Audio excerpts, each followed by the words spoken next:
Hello everyone, this is Mr. McQueen with McQueen Video Productions. Today I'm going to be recording a video on the area of a triangle.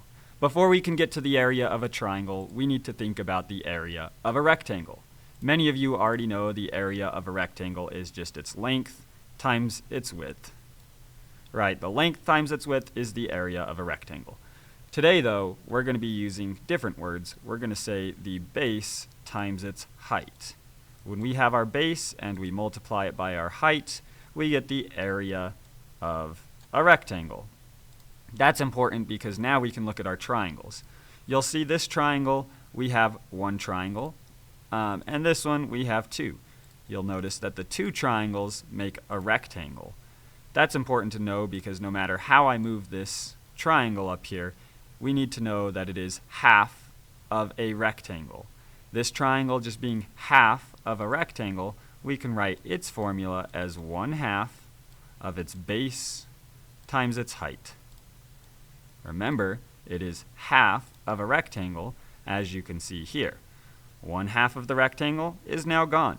A second half of the rectangle is now gone.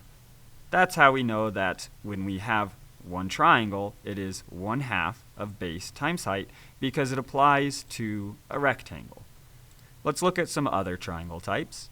First off, we have our isosceles triangle. Our isosceles triangle has two right triangles.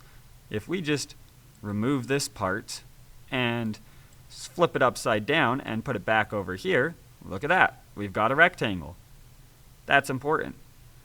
Now, same thing applies over here. If we have our right triangles, we can just put them together and we get a square or a rectangle.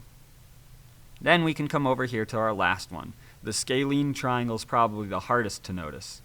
But the scalene triangle, if you cut off this little piece right here, it becomes this piece right here, and you can move it right over here.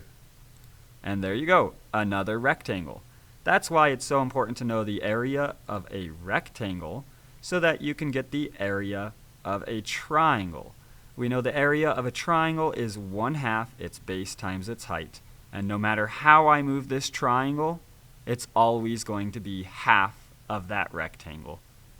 Thank you so much for watching, and I hope you learned something new. If you did, leave a like, subscribe, and make sure you follow.